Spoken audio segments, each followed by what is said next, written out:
Okay, so basically I'm gonna be breaking down this this beat, mostly just the melody, but my CPU is really fucked, as you can tell up here, bruh. Look at that shit. So I exported all of these sounds and most of the MIDIs, like the important ones, so I can break it down. Cause like as you can see, like there's no way I want to be able to fucking do shit on that when it's like that. So yeah, so I decided I was gonna be showing you guys something a bit different, not like some basic trap shit, you know, fucking internet money type shit. We're gonna be doing some city pop, so Japanese city pop. Basically what I did is I started, actually, you know, let me play you what I have first.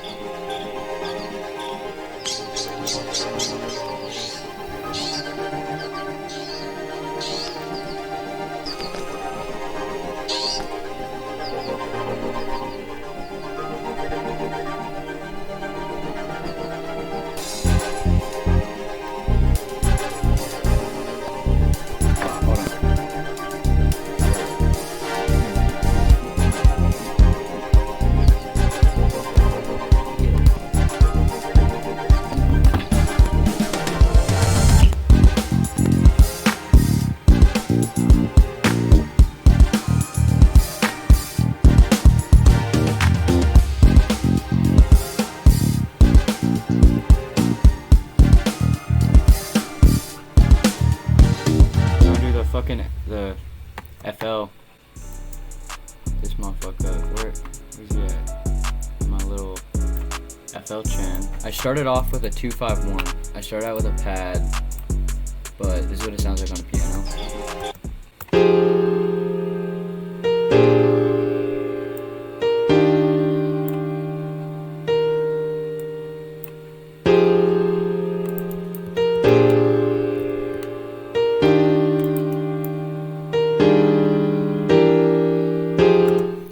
That's a 251 in E flat major.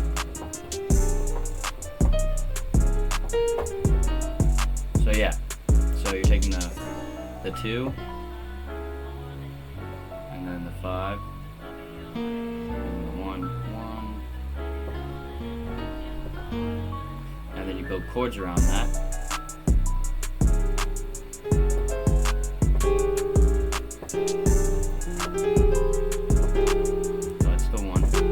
That's the 2,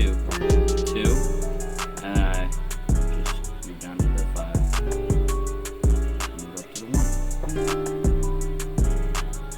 1. So I basically just blocked them out 1, 2, 3, 1, 2, and then 3, and then I repeated the chord again right here, and then right here before I just moved this up a semitone, and then moved the top note up 1 more semitone, so it fit in the scale, and then got those. And then also what I did here is I added these little bridge notes, so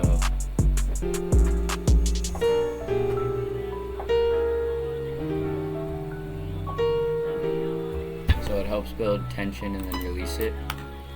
And then so yeah, so that's all I did. I just literally based all of this around a 251, and but mainly in this I had it as a synth, like a synth pad, so I used Hive. Hive's really goated, if you know what I'm saying. But yeah, I used a pad for that. So after that I added a bass. I used this contact bass and full contact for real. It's a good bass. People think since it's like the factory contact thing, it's not like a good bass, but you know. And I just basically played the notes. Played the root notes and like a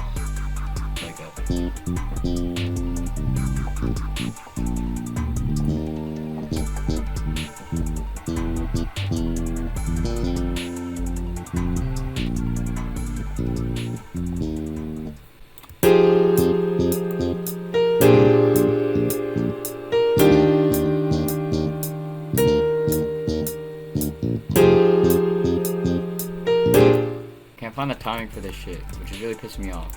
But basically I just did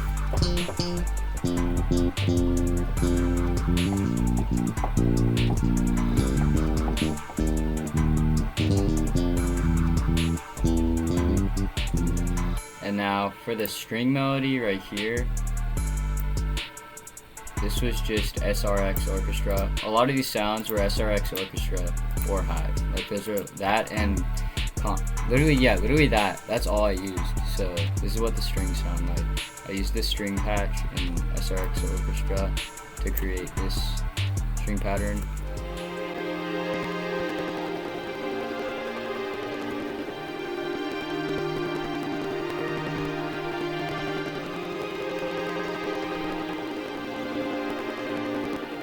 So yeah, but if I were to put that into like a keyed instrument, something that is easier to hear, then it sounds like this.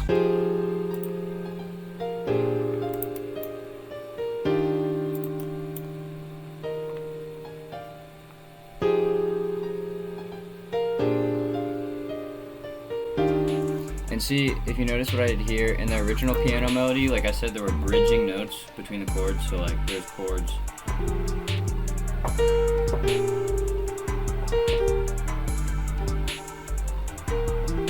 Like notes in between the chords. Then when you add another instrument on top of that, you can harmonize with those bridging chords. So you can add a chord instead of like you can add a chord in between a chord instead of just using like a note in between a chord. But yeah, literally like if you know all your major scales, you know all your minor scales. Cause look, C minor or C major.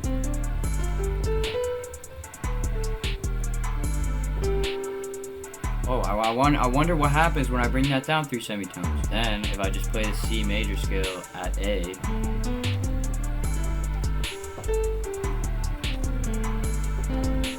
that's A minor. But basically, on this, I put piano chords, right?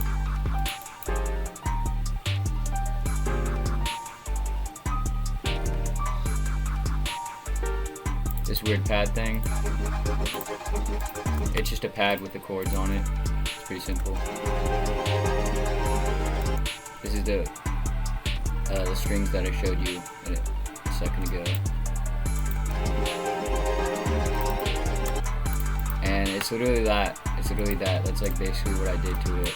I added this bass. The brass hits were really simple. The brass hits, literally like everything, like it's so hard to get really in depth in the breakdown of this because like everything is just chords. Like when you, let's say jazz, like let's say you look at a big band, how they play, they're all playing a note that harmonizes with the person next to them, which creates a chord. Same with the trumpets, they also play certain notes, high or low. That's why you have first trumpet, lead, you have second trumpet, lead trumpet, third trumpet, fourth, fifth, and they're on the bandstand because they play different notes. And if you want to make something that predominantly is made by real instruments, not MIDI stuff, then you have to think like you're in a big band or think like you're in like a band with the same instruments and know how to emulate that sound. Like if you try to make something like this and then you just add a shit ton of like runs and fucking shit like that, like it's gonna sound like kind of ass.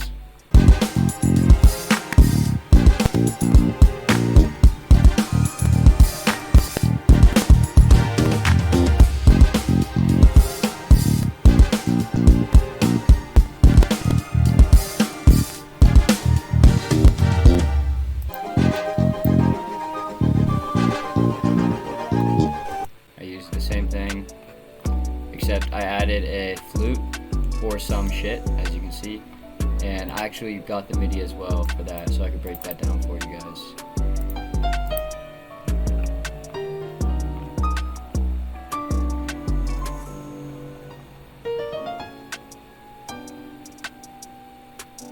I love doing this type of run, bro. It's so easy.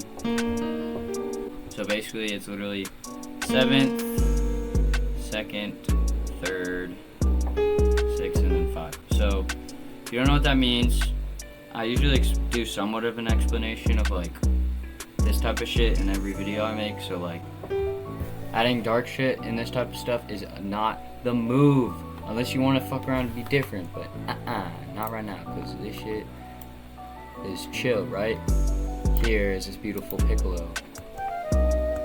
Like it just sounds like an anime fucking OST opening, you know.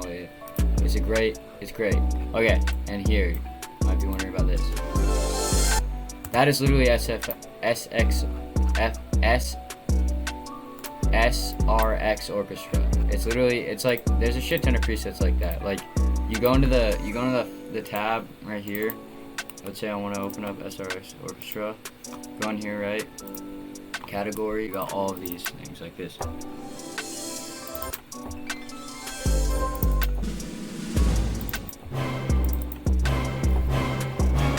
And after that, it was mainly just the drums that I had to work on. It's this plugin, Studio Drummer. It's a great fucking plugin, dude. And also, since I'm a drummer, I know it's supposed to sound like, but I would definitely encourage you guys. I know nobody wants to fucking be told this, but like, if you guys want to make good music, don't listen to straight up like trap and shit. Like, you have to listen to like what created rap in like the 80s and 90s and like 70s and shit. Like, you gotta like understand where that comes from off the top of your head like that, because then that'll help you like know what you want to use, like what chord progressions you want to use in certain vibes. Really good fucking artists just steal shit. Like, as blatantly as it's put out, like, you just take and take and take and make it your own shit, bro. Like, don't just steal somebody's loop and say it's your own, but steal somebody's idea. Like, on YouTube tutorials, take the chord progression that they're using, use a different sound, and like learn from that. Like, learn why they sound like that, like why it sounds so different and why it hits the spot in the genre that they're trying to make. And understand that and then implement it in the future, and then you can just work out how to do that shit. Anyways, guys, I'll see you later. Stitch Face, peace out.